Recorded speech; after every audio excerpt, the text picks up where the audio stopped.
امام علی مقام کے سب سے چھوٹے صاحبزادے جو شیر خوار تھے اور عمر 6 ماہ تھی۔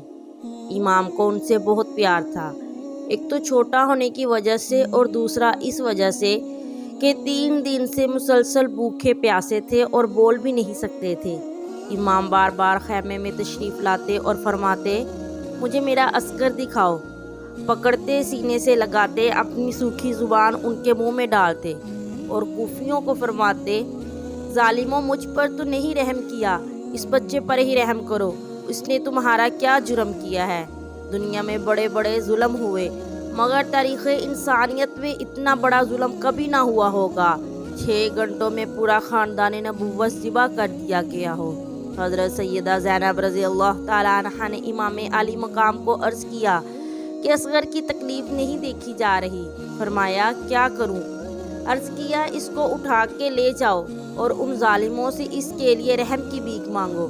فرمایا، اے زینب، تو نے مجھے یہ بات نہیں کہنا تھی؟ اگر ان منگتوں سے کچھ مانگنا ہوتا تو اکبر و قاسم جیسے گوہر ہی نہ لٹتے، اور اگر انہوں نے کچھ دینا ہوتا تو انہی کو کچھ دے دیتے۔ اور اے زینب، میں مانگنے والے کا بیٹا نہیں ہوں بلکہ عطا کرنے والے کا بیٹا ہوں۔ میرے باپ کے پاس ایک سوالی آیا اور اس نے روٹی مانگی۔ ابا جان نے اپنے غلام کو فرمایا، اس کو روٹی دو۔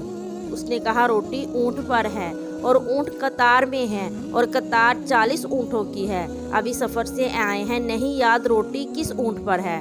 فرمایا، سوالی کو واپس خالی نہیں لوٹانا چاہیے، اس کو 40 اونٹ ہی دے دو، خود ہی روٹی ڈھونڈ لے گا۔ حضرت زینب نے عرض کیا، پھر ان کو ایک حدیث ہی سنا دے۔ فرمایا، 100 بار حدیثیں سنانے کو تیار ہوں، بتاؤ کون سی حدیث ہے؟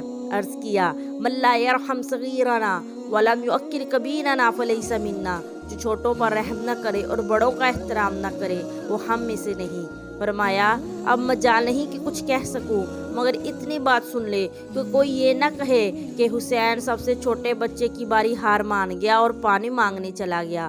میں نہ پانی لینے کے لیے ان کی منت کروں گا، نہ اس لیے جا رہا ہوں، بلکہ میں تو ان کو اپنے نانا جان کا فرمان سنانے جا رہا ہوں اور اپنی رب کی بارگاہ میں عرض کرنے جا رہا ہوں، اے اللہ، تو نے مجھے 3 قسم کی اولاد دی۔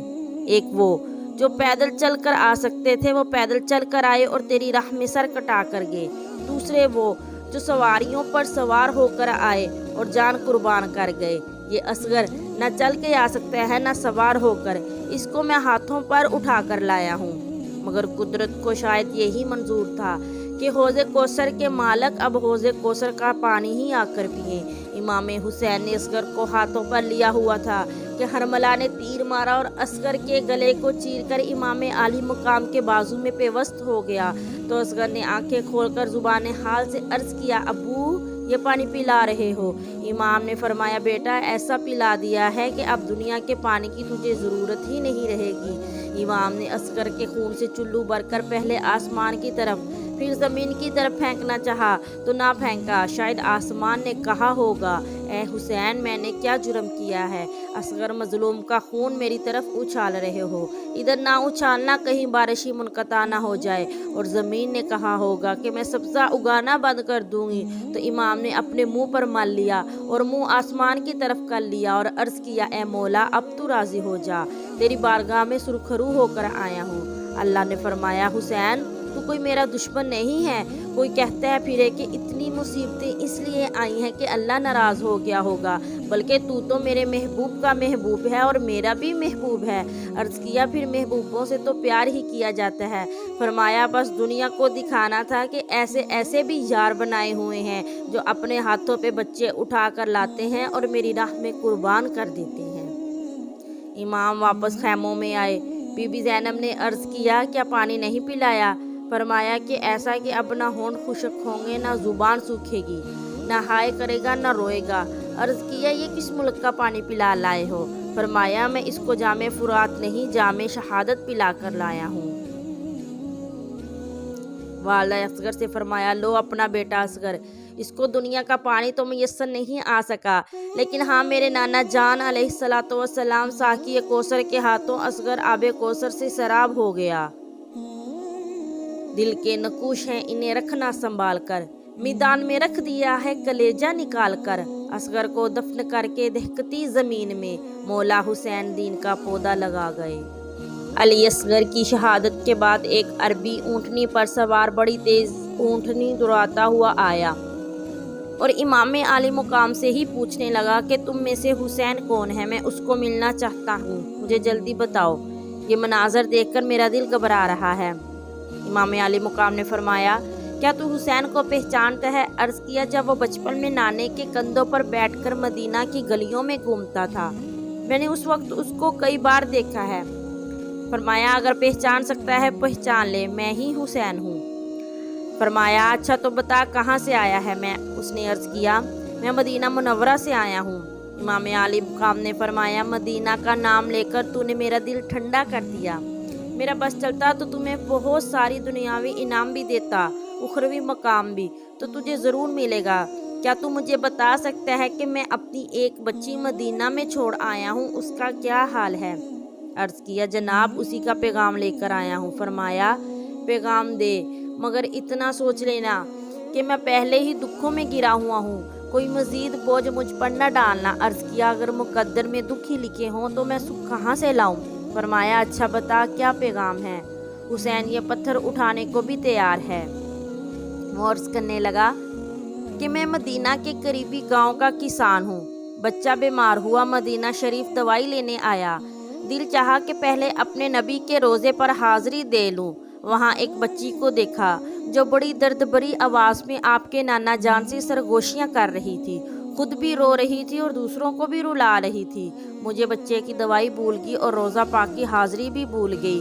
मैंने कहा, कलमा पढ़ना फजूल है अगर कलमा वालों की कोई खिदमत ही न कर सकूं। फरमाया, अच्छा तो बता उसने क्या पैगाम भेजा है? अर्ज़ किया, पैगाम ये है कि उसका कोई वीर अकबर है। फरमाया, आगे बोल। अर्ज़ किया, कह रही थी उसको जाकर मेरा ये पैगाम देना कि अकबर, तूने बड़ा पक्का वादा किया था कि मैं तुझे आकर ले जाऊंगा। फरमाया, अकबर उसका वीर है नहीं बल्कि था। अगर तेरे अंदर हौसला है तो अकबर की लाश के टुकड़े भी देख ले, कासिम और अब्बास के बेगौर कफन लाशें देख ले, और वो नन्ही सी कब्र असगर की भी देख ले, और उसको कहना, बेटी ऐसा सब्र कर जो काबिले दीद हो और काबिले शनीद भी हो, और काबिले तकलीद भी हो, काबिले दाद भी हो, और काबिले ताईद भी हो। अब मुलाकात तो क़यामत को ही होगी। अगर हमारी याद ज़्यादा सताए तो इस आयत का कसरत से वजीफ़ा करते रहना, वबश्शिर साबिरीन। और अब अकबर या अस्कर को मदीना आने का पैगाम न भेजना, वो मदीने वाले के गोद में आराम फरमा रहे हैं। इमाम ज़ैनुल आबिदीन, आपका नाम अली औस्त और आबिद है। बीबी शहरबानों से इमाम हुसैन के साहबजादे हैं। ज़ैनुल आबिदीन और सज्जादो बीमार करबला भी आपको कहते हैं। आप रोज़ाना दिन और रात में 1000 नवाफल अदा फरमाते, इसलिए आपको ज़ैनुल आबिदीन कहा जाता है, यानी इबादत गुजारों की जीनत और हुस्न। आप वाक़या करबला के चश्मदीद गवाह हैं। इस वाक़े के बाद आप 40 साल जिंदा रहे, मगर किसी ने आपको मुस्कुराते न देखा। पानी देखकर रोना शुरू कर देते कि इस पानी के लिए असगर तड़पता रहा। फिर इमाम अली मुकाम ने अपने फ़र्जंद अर्जमंद मज़लूम करबला हज़रत सज्जाद इमाम ज़ैनुल आबिदीन की तरफ मुतवज्जे हुए। कौन ज़ैनुल आबिदीन? वो ज़ैनुल आबिदीन के जिसने कूफियों की मेहमान नवाजी को अपनी आँखों से देखा और इस वाक़या के कई साल बाद एक बहुत बड़े काफ़िले के साथ हज करने मदीने से मक्का जा रहे थे कि एक जगह पड़ाव किया तो एक घुड़सवार सन्नान बिन असन, जिसने इमाम हुसैन को सजदे की हालत में नेज़ा मारा और आपकी शहादत हुई, और शिमर ने तलवार का वार करके सर उतार लिया। ये सब कुछ आबद में बान ने अपनी आँखों से देखा था। बेटा बाप के कातिल को देख ले तो उसकी आंखों में खून ज़रूर उतरेगा। जब पास से गुजरा तो उसने पहचान लिया कि ये हुसैन का बेटा है और घोड़ा तेज़ कर लिया। इमाम ज़ैनुल आबिदीन भला उसको कैसे ना पहचानते होंगे। आपने हुक्म दिया कि इसको मेरे पास लेकर आओ। मुरीदैन इसको पकड़कर और इमाम के सामने लेकर आए। वो कांपने लगा। फरमाया, इसको सादा पानी नहीं शरबत पिलाओ, इसको उम्दा लिबास भी पहनाओ, कोई अच्छी सी सवारी भी दो कि इसकी सवारी थक गई है। उसने कहा, जनाब धोखे से मारने की बजाय सीधी तलवार मारे, आपके बाप का कातिल आपके सामने है। फरमाया, अगर तुझे मारना होता तो धोखा देने की क्या ज़रूरत थी। तुम हर एक को अपनी तरह का ही समझते हो। मैं तो तुम्हें बताना चाहता हूँ कि करबला में हम तुम्हारे मेहमान थे। तुमने अपने रिवाज और ज़रफ़ के मुताबिक मेहमान नवाजी की। आज तू हुसैन के बेटे का मेहमान है। मैं अपनी आदत के मुताबिक तेरी मेहमान नवाजी कर रहा हूँ। मैदान करबला में इमाम ज़ैनुल आबिदीन के इसरार के बावजूद इमाम हुसैन रज़ी अल्लाह तआला अन्हु ने आपको शहीद होने की इजाज़त न दी। उन्होंने अर्ज़ किया कि शहादतों के बाद करबला से कूफा और वहाँ से दमिश्क का इतना तवील सफ़र और मैं बीमार, आप अकबर को रहने देते और मुझे इजाज़त दे देते। फरमाया, बस मैंने अर्श पे तेरा नाम ही ज़िंदा रहने के लिए लिखवाया था। जब मेरे अल्लाह ने मुझे किसी एक को ज़िंदा रखने का इख्तियार दिया तो मैंने तेरा नाम लिया था। महबूबा ने खुदा में से जो चंद शख्सियात बहुत ज़्यादा रोने वाली हैं, उनमें से एक हज़रत इमाम ज़ैनुल आबिदीन की ज़ाते ग्रामी है।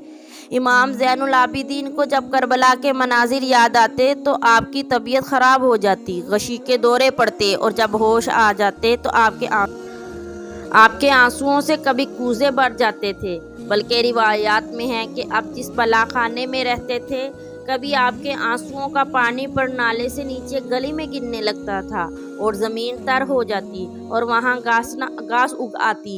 एक मरतबा एक बंदे के कपड़ों पर कतरे गिरे। उसने पता किया तो बीमारे करबला के आंसू थे। किसी ने उसको मशवरा दिया कि इन आंसुओं को कपड़ों से ना धोना, इनमें करबला के दर्दो गम की बू है जो तेरी नजात के लिए काफ़ी होगी। इमाम ने एक वसीयत ज़ैनुल आबिदीन के ज़रिए अपने नाने की सारी उम्मत को ये भी की कि दुनिया में जब किसी पर कोई बड़ी बड़ी मुसीबत आ जाए तो हमारी शहादत और कुर्बानियाँ याद करके दिल को तसल्ली दे लेना, क्योंकि कोई जितना भी बड़ा होगा जन्नत के जवानों के सरदार से बड़ा तो ना होगा, और किसी पर जितनी भी बड़ी मुसीबत आएगी हमारी मुसीबत से आखिर बड़ी तो ना हो। शहादत इमाम हुसैन। कौन हुसैन? जो दहकती आग के शोलों पे सोया वो हुसैन, जिसने अपने खून से आलिम को धोया वो हुसैन, जो जवां बेटे की मैयत पे न रोया वो हुसैन, जिसने सब कुछ खो के भी फिर भी कुछ न खोया वो हुसैन। 56 साल के बूढ़े इमाम हुसैन 3 दिन के भूखे प्यासे सारा दिन लाशें उठा उठा के जिस्म चकनाचूर, ख़ानदाने नबुव्वत की मस्तूरात की फ़िक्र से न डाल, लेकिन कदमों में ज़रा बराबर भी डगमगाहट पैदा नहीं हुई। ऐसा मालूम होता है कि ये सिर्फ जिस्मानी ताकत न थी, बल्कि फ़तह खैबर वाली रूहानी, ईमानी और कुव्वत परवरदिगार कार फरमा थी। इमाम आली मुकाम ने मैदान करबला जाने से पहले अपनी हमशीरा हज़रत ज़ैनब पाक रज़ी अल्लाह ताला अन्हा से पूछा कि आज कौन सा दिन है। उन्होंने अर्ज़ किया कि आज जुमे का दिन है। जुमे का नाम सुनते ही आपकी आंखों से आंसू तेज़ बारिश की तरह जारी हो गए। अर्ज़ किया कि पहले इतने दुख देखकर इस कदर नहीं रोए, अब क्या बात हुई कि जुमे का नाम सुनते ही छम छम आंसू बहने लगे। इमाम आली मुकाम ने फरमाया, इसलिए कि यहूद को हफ्ता मिला, ईसाइयों को अतवार मिला, वो दोनों तो अपनी अपनी इबादत आज़ादी से कर रहे हैं, मगर जिनके घर सूरतुल जुमा नाजिल हुई वो आज ज़िंदगी में पहली बार जुमा अदा नहीं कर रहे। अर्ज़ किया, हम सब इकट्ठे हो जाते हैं, पहले मस्जिद नबवी में खुतबा देते थे तो आज खैमे में दे लो। चुनाचे आपने खैमे वालों को वाज़ो नसीहत फरमाई और फरमाया कि मेरा इम्तिहान तो मुकम्मल होने वाला है और मेरी शहादत के बाद तुम्हारा इम्तिहान शुरू होने वाला है। मेरे शहीद होने के बाद हो सकता है तुम्हें मज़ीद सताया जाए, मगर याद रखना बेसब्री का कोई कलमा ज़ुबान पे ना आए, वरना हमारी शहादतों का मकसद फोत हो जाएगा। अगर हमारे घर ही से शरीयत की खिलाफ वर्जी होगी तो शरीयत की हिफाजत कौन करेगा? अगर तुमने बेसब्री करनी है तो अब बता दो ताकि मैं मैदान में न जाऊं। यजीद की बैत अब भी हराम है, तब भी हराम थी, लेकिन अगर मेरी शहादत पर तुमने कोई खिलाफ़े शरा काम किया तो मेरी कुर्बानी का मकसद ख़त्म हो जाएगा और यजीदियों को कहने का मौका मिल जाएगा कि हमने अगर नाजायज़ किया है तो इनके अपने घर वालों ने भी तो इनकी शहादत पे नाजायज़ करते रहे हैं। फरमाया, मैं तुम्हें अपने नाना जान की एक हदीस सुनाना चाहता हूँ। नबी पाक सल्लल्लाहु अलैहि वसल्लम ने फरमाया, जो गिरे बान फाड़े, मातम करे, बैन करे, उसका मुझसे कोई ताल्लुक़ नहीं। जब उसका नाना से ताल्लुक़ ना होगा तो नवासे से क्या ताल्लुक़ होगा।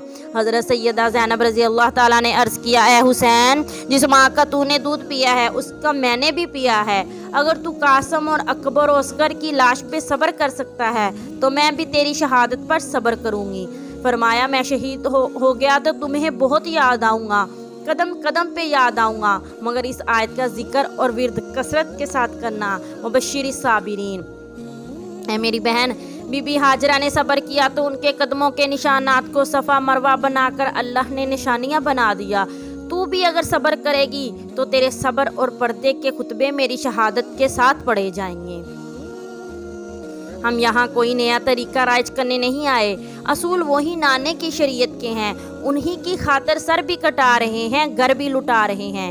پھر فرمایا، اے زینب، بھائی تو اپنی بہنوں کو بڑے بڑے تحائف دیتے ہیں، مگر میں تجھے تیرے بھائیوں، بیٹوں، بھتیجوں کی ہڈیاں دے کر جا رہا ہوں۔ لوگ گھر سے باہر جائیں تو اپنا گھر پڑوسیوں اور شریف لوگوں کے سپرد کر جاتے ہیں، مگر میں تمہیں 40,000 دشمنوں میں چھوڑ کر جا رہا ہوں۔ یہ باتیں کرتے ہوئے امام کی آنکھوں میں آنسو جاری ہو گئے اور اپنے بہن کے دوپٹے کو بوسہ دیا تو آنسوؤں کے قطرے زینب کے دوپٹے پر پڑے اور فرمایا، میری طرف سے ان آنسوؤں کا تحفہ قبول کرو۔ اور دوپٹے کو بوسہ اس لیے دیا کہ میرے ان لبوں پر رسول پاک کے لب لگے ہیں، یہ انہی کی برکت ہے کہ شہادت کے بعد ان لبوں سے قرآن کی تلاوت بھی ہوتی رہے گی اور تیرے دوپٹے کی حفاظت بھی ہوتی رہے گی۔ امام علی مقام میدان میں جانے لگے تو خیموں میں ایک قیامت برپا ہو گئی، دلوں پر بجلیاں تڑپ گئیں، جان لبوں تک آ گئی۔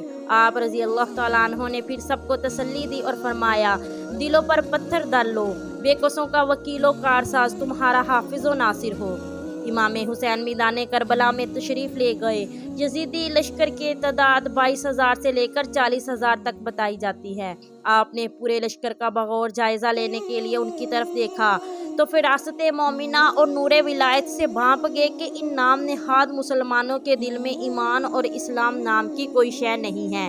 زمین و آسمان تھر تھرا رہے تھے، حوروں کے دل ڈول رہے تھے، قدسیاں فلک پر لرزہ طاری تھا کہ جوانان جنت کے سردار کا حوصلہ بھی اس کی عظمت و شان کے مطابق ہی ہے۔